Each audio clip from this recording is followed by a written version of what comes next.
Hello friends, कैसे हो आप सब लोग। आशा करती हूँ अच्छी होंगे। मैं भी अच्छी हूँ। आपका हमारे चैनल में स्वागत है। तो फ्रेंड्स, आज मैं निर्जला एकादशी की पूजा का पूरा वीडियो आपको बता रही हूँ कि किस तरह निर्जला एकादशी की पूजा करते हैं। निर्जला एकादशी ज्येष्ठ मास की एकादशी होती है, जो कि जेठ के महीने मनाई जाती है। यह 24 एकादशी में सबसे बड़ी एकादशी मानी जाती है। इसमें निर्जल रहा जाता है बिना जल के। तो सबसे पहले उठ के भगवान के स्नान करो, और स्नान करने के बाद में मैंने भी स्नान किया। स्नान करने के बाद में सूर्य को अर्घ देते हैं हम। सूर्य को अर्घ देने के बाद में तुलसी माता की पूजा करते हैं, क्योंकि ये हमारी दिनचर्या है, सूर्य को अर्घ देना, भगवान के दर्शन करना। पर अगर कोई रोज़ नहीं करता हो तो जो निर्जला एकादशी का व्रत रखता है उसको ये सारे नियमों का पालन ज़रूर करना चाहिए। मैं इस वीडियो में आपको पूरी अंत तक ये बताऊंगी कि निर्जला एकादशी कब है और किस तरह इसका पारण करते हैं, किस तरह इसकी पूजा विधि करते हैं। अगर वीडियो आपको अच्छी लगे तो प्लीज़ वीडियो को लाइक शेयर सब्सक्राइब ज़रूर करें, और अपने कमेंट कर करके बताएं कि वीडियो आपको कैसी लगी। तो चलिए शुरू करते हैं पूजन विधि। सबसे पहले मैंने चौक लगा के पटा बिछाया। पटा पर पीले कलर के वस्त्र बिछाए। वस्त्र पर मैंने विष्णु लक्ष्मी की प्रतिमा को स्थापित किया। वहीं मैंने गणेश जी स्थापित की है। अगर आपके पास गणेश जी की प्रतिमा हो तो गणेश जी की प्रतिमा रख लें, ना हो तो मैंने यहाँ सुपारी की प्रतिमा को गणेश जी मानकर यहाँ विराजमान कर दिया है। दीपक प्रज्वलित किया है, क्योंकि सबसे पहले किसी भी पूजा में दीपक का प्रज्वलित करना अति आवश्यक है। फिर दीपक की मैंने पूजन विधि करने के बाद मैं जो है गणेश जी की पूजन विधि की। हल्दी रोरी चावल नहीं चढ़ाते, हल्दी रोरी लगा के पुष्प चढ़ा के और विष्णु भगवान की पूजा की। उनको रोरी हल्दी और जो है वस्त्र स्वरूप कलावा समर्पित किया। यहाँ पर मैंने एक मिट्टी का पात्र रखा है। साइड में आप लोग देखो, मिट्टी का पात्र है। आप लोगों को मिट्टी का हो या तांबे का हो, कुछ भी पात्र भर के यहाँ रख लेते हैं। उसमें 2-4 दाने शक्कर के डालते हैं कुछ, जिससे मीठा हो जाए। और शक्कर के ऊपर कटोरी भी रख लेते हैं। मैंने कटोरी में शक्कर भर के रखी, क्योंकि कलश को खाली नहीं रखते हैं, उसके ऊपर कुछ ना कुछ ऊपर रखा जाता है। फिर मैंने अपने लड्डू गोपाल को विराजमान, अपने जो मेन घर के लड्डू गोपाल उनको विराजमान कर लिया है।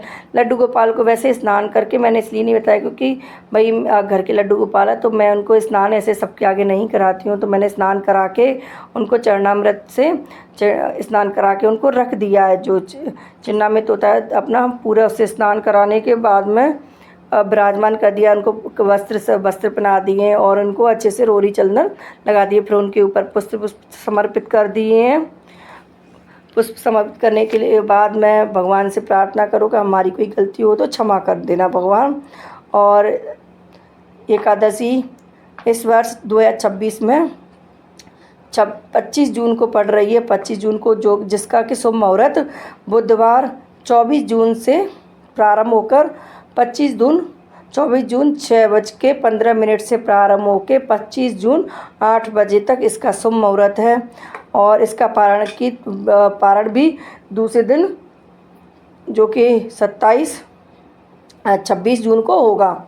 25 जून को एकादशी है, निर्जला एकादशी, और 26 जून को उसका सुबह प्रातः 6 बजे से पारण की विधि संपन्न कर सकते हैं। 6 बजे से लेके 9 बजे तक पारण कर सकते हैं। तो फ्रेंड्स, आप लोग सब बने रहिए मेरी पूजा विधि में, और बताइए आप लोग कैसी लगी। फिर आरती करते हैं हम लोग।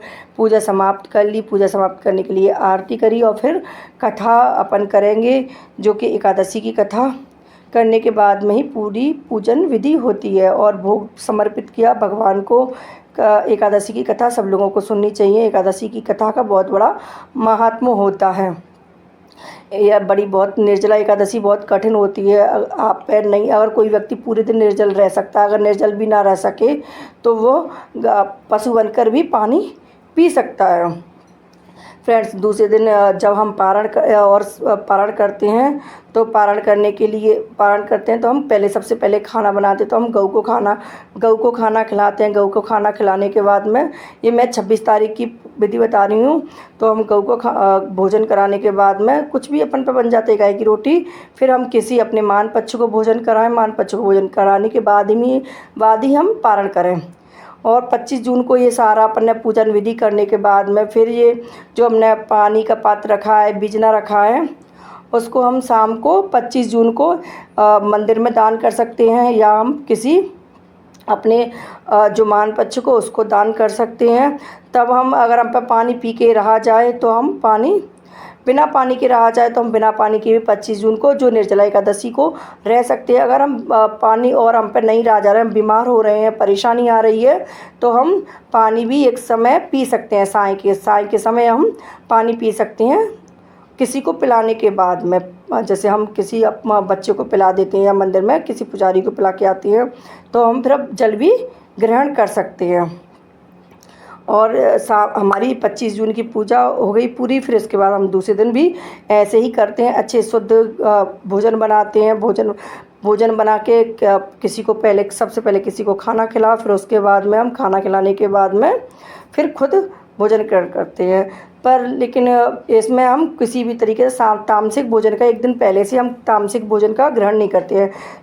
हमको दसवीं के दिन से ही कुछ चावल या तामसिक भोजन ग्रहण नहीं करना चाहिए फ्रेंड्स, क्योंकि तामसिक भोजन से हमारा जो मन है मस्तिष्क से तो विचलित होता है। इसलिए उसमें विधि विधानों में बताया है कि हमें एकादशी से एक दिन पहले से तामसिक भोजन छोड़ देना चाहिए। अगर वीडियो आपको अच्छी लग रही हो फ्रेंड्स और थोड़ी सी यूज़फुल लग रही हो, तो आप प्लीज़ चैनल को सब्सक्राइब करें, कमेंट करके बताएं आप लोगों को कैसी वीडियो लगी। क्योंकि हम महिलाएं बहुत परेशान होके, बहुत काम से फ्री होके वीडियो बनाते हैं। और राधे राधे। जो पूजा में गलती हुई उनको क्षमा करना भगवान, और गलती क्षमा करने के लिए सब भगवान से प्रार्थना करो, भगवान हमारी जो गलती है उसको क्षमा करो।